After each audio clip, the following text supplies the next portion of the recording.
fresh back home from Oxford, Mississippi is Rece Davis, where he saw Ole Miss upset Tennessee last night. Rece has seen just how hard it is to go on the road in this conference. Florida was able to do it last night. Rece, I like the fact that you come on when we're talking plus minus. You know we're a bunch of idiots, but it probably makes us sound like, oh, these guys, they're talking plus minus now. Basketball nerds. Yeah, I thought these three guys were complete idiots. How many points per possession for each of those guys you were talking about? Alabama didn't send that out. So they're going to have to give me that on a release. Yeah. I'm good. I didn't see much of the Alabama game last night, obviously, courtside in Oxford. But, I do think for whatever reason that when I've watched them recently, they're so good that they're able to stay in games, but it seems as if something's just a little off. If you follow what I mean, it's like they're talented enough, they play hard enough and all of that to stay in games, although it looked as if they got whipped on the boards pretty good last night. But Florida's going to do that to a lot of teams, a lot of good teams. But it just seems like they haven't quite found their rhythm, and the guys haven't, quite played to their capabilities consistently enough. You guys mentioned Stevenson. The one thing I think to remember about Jaron is that he really is supposed to be a freshman this year, so he's still young. But he's the guy that I anticipated that this year that would roll out of bed and give them, 15 and 7 every night.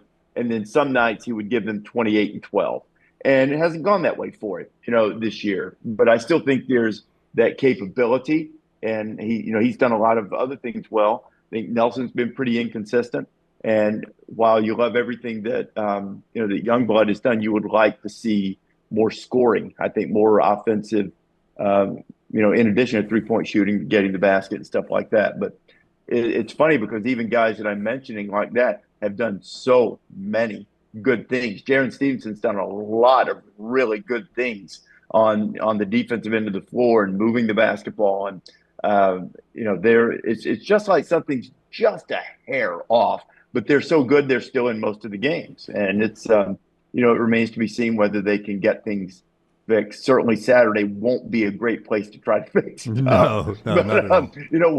Once you get into the postseason, it'll be interesting to see if they can put it together and sort of click on all cylinders as they did a year ago. Rece, we had an interesting question posed yesterday. Where is Mark Sears' place in Alabama history? And he's coming off another 30-point night last night. Didn't shoot it extremely well, but didn't turn the basketball over. Obviously was one of the best players in college basketball last year, en route to Alabama's first ever Final Four appearance. But, we also did reference the fact we got a lot of guys under 30 that watch and listen to us that don't know about the Leon Douglases and the Buck Johnsons and the Derek McKees of the world. But for you, a guy that actually went to school there, you said last time you were on with us, you and your buddies used to travel to some of these road Alabama games. Where would Mark Sears, would he be in your starting 5 all-time Alabama players? Probably. Yeah, I think so, just because of what he's accomplished. With being part of a team, won the SEC regular season and tournament, being part of the first Final Four team, being the leader, putting up the big points and making, big shots. He made a ton of big shots against Clemson and Carolina in the tournament last year. I mean, I think so. Now, am I going to sit here and tell you that he is as gifted an athlete and explosive as Latrell Sprewell? Well, no, probably not.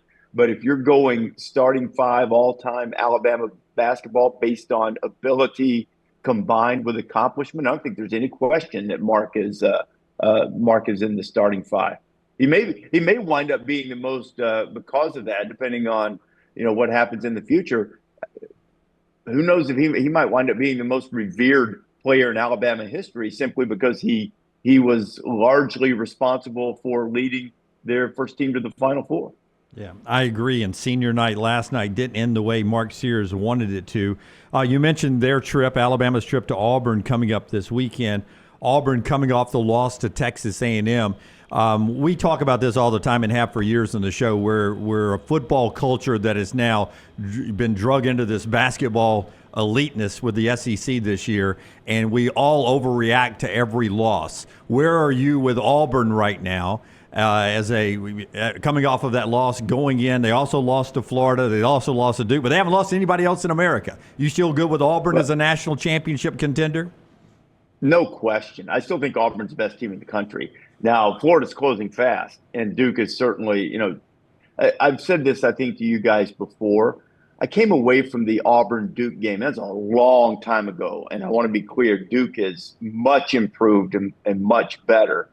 Duke won the game, and I came away from that game going, yeah, okay, Duke won the game. Cameron, crazy environment, really good team. Auburn's better than they are. And I think Auburn's the best team with Florida closing fast and Duke right there with them.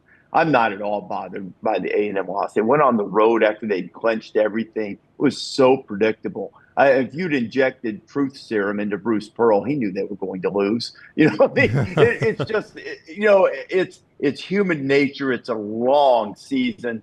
A&M needed it desperately. They were on a losing skid. Auburn played hard. They tried. I'm not suggesting they didn't try. Just such a long season. You're going to have those moments. I mean, that was very, very predictable, and I'm not in the least bit worried about Auburn. I think Auburn's going to go to the Final Four, and I think Auburn is still the favorite to win the national championship. And if we wind up with those three teams I mentioned, along with whoever else comes through, whether it's a little bit more chalky and it's Houston or Tennessee or Alabama, then it'll be great. And if it's an outlier, that we maybe haven't paid as much attention to, sort of like we got in the Final Four last year with Alabama and NC State, then that'll be fun too. But I'll be surprised if Auburn's not in the Final Four. I think they're a great team. They're old.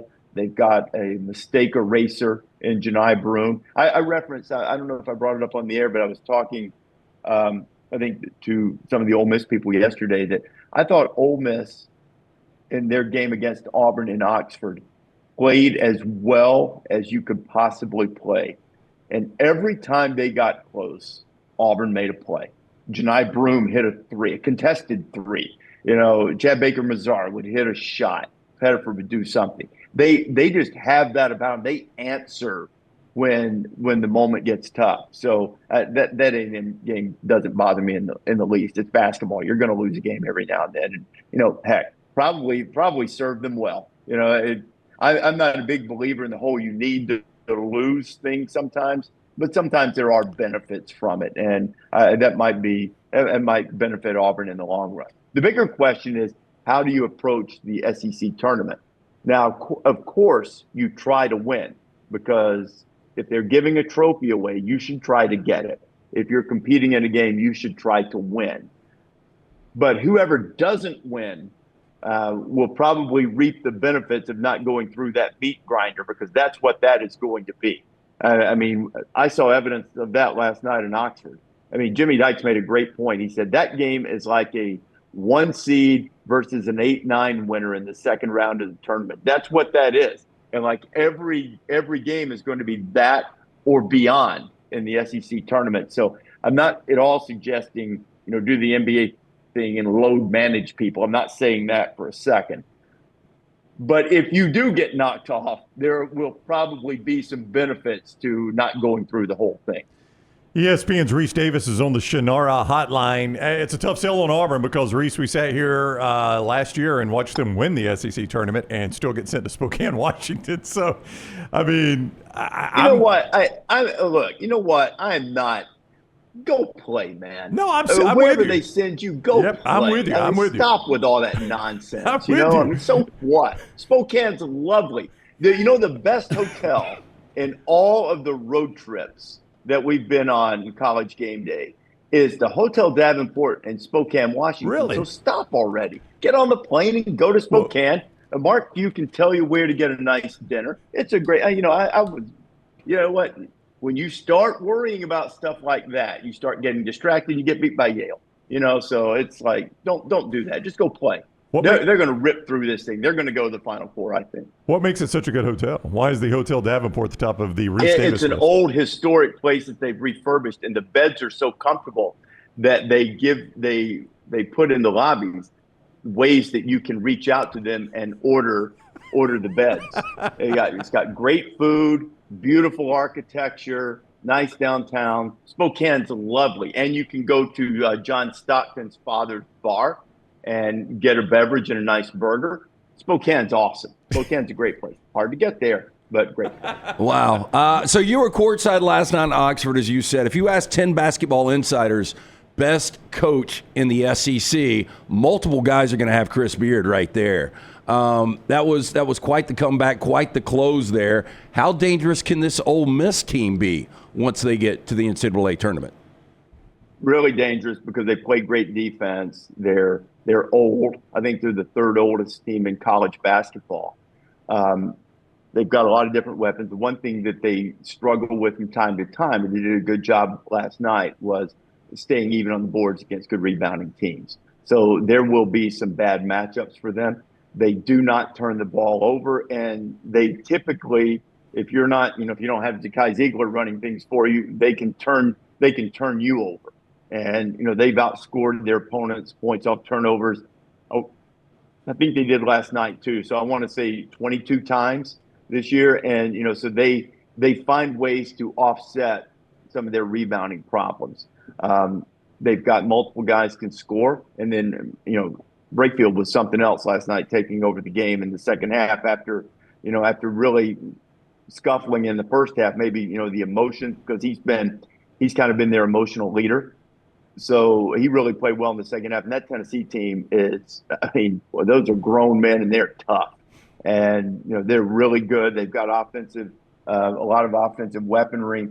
So that was a great win for Ole Miss. But I do think, honesty compels me to say, they beat a 1 seed if they're like an 8-9 or a 2 seed if they're 7? Of course they can. They've proven that. I think it might be a little tougher for them to string together like 4 in a row and go to the Final Four. But like Beard said yesterday, he goes, "Look, we're not going to be favored to do it." He goes, "But we think we can do it." And they're going to have to be dealt with. They've got a really good team, and Tennessee obviously the Final Four contender as well. You guys are heading back to the Duke-Carolina rivalry with game day this weekend. I was in a building last night that both Elvis and Pistol Pete played in. They're talking about building a new arena up at North Carolina already. I mean, they built this Dean Dome in my lifetime, Rece. Is that a good basketball building? Why are they building a new one up there? It is, but they're ready for a new one. It's a really good building. And Billis played in the first game. Their Duke Carolina game was the first game in the Dean Dome, so in the '80s. So they're ready for a new one. I mean, with the pedigree they have in basketball and the tradition, it's a good building, but they're ready for a new one, and it'll be spectacular, I'm sure. Will they go small like Duke? Will they go smaller like everyone else is doing? No, no, they won't go that small. Their crowds are two big alumni bases, a lot larger than Duke's, obviously, public versus private institution, undergrad enrollment, and so forth. So I don't know. I don't recall what the number is, Jim, but they're not going to shrink it down. But I'm sure it'll be great. But it's an interesting time when you start thinking about doing things like that, because with the revenue sharing coming and needing to put the money toward the players, you have to balance out. Okay, what do I really need? Do I need a practice facility, or do I need a new arena? Because it's easy to say, well, the money's got to go to the players. I can't get whatever facility it is. But you also have to think about your paying customers. How can you generate revenue with an arena? All of those things come into play, and each institution has to make the decision of what they think is best for them. Rece, we know you got to jump out of here, but one quick football question. Spring football started in Tuscaloosa on Monday. It's actually page 2 compared to basketball right now, believe that or not. But what's your expectation year 2, Kalen DeBoer with Ryan Grubb back as offensive coordinator? Well, look, Ryan's an outstanding coach, but so is Nick Sheridan. And Kalen's also an offensive, mastermind. Last year, I don't think is a fair way to judge, how Nick Sheridan will ultimately be as a play caller or whatever, or what the Kalen DeBoer era is going to look like at Alabama. It's transition year, and it had some ups and downs, and certainly didn't go the way they wanted. A couple of key moments, but I think you'll see something that's probably a little crisper than it was last year because there appeared to be some, loose ends here and there a season ago. I imagine that will be tightened up. And Ryan's a tough guy who has a history of, getting the most out of particularly the guys up front. And I think they'll do a good job with the quarterbacks. And I think based on early returns, I think they've got really good options at quarterback. Obviously, Ty Simpson would be the favorite. And I know that everybody's excited about the freshman, and understandably so. He's a very gifted guy from what I've seen in highlights. But I'm going to tell you, this cat that transferred to Alabama from Washington, Austin Mack, watch that ball come out of his hand and tell me it's not pretty. I mean, he's a big dude too. So I wouldn't write him off just yet either. I know they were very high on him at UW, and he's a talented dude too. So they've got good options, just inexperienced ones. But I think they'll feel very much improved in terms of being more crisp, a little bit more consistent in year two. That's my expectation. As always, we want to thank Wheels Up for getting Rece from Oxford to our interview this morning at his house. Wait! Don't credit the wrong people. That's not fair. Why would you give someone free advertising? They didn't do anything. I'm very impressed, Rece, that you got from Oxford to your house. That is quite impressive. Yes. Got to credit the right company there, guys. Who is it? Give them credit. No. Okay. They got to buy advertising on your show to get that. They're not getting that. We'll sign right up for that. Or does Rece have his own plane now? So we just don't know about. You don't want the humble flex. No. That's a fool's errand. All you have to do is look at all the people who lost their shorts doing something silly like that.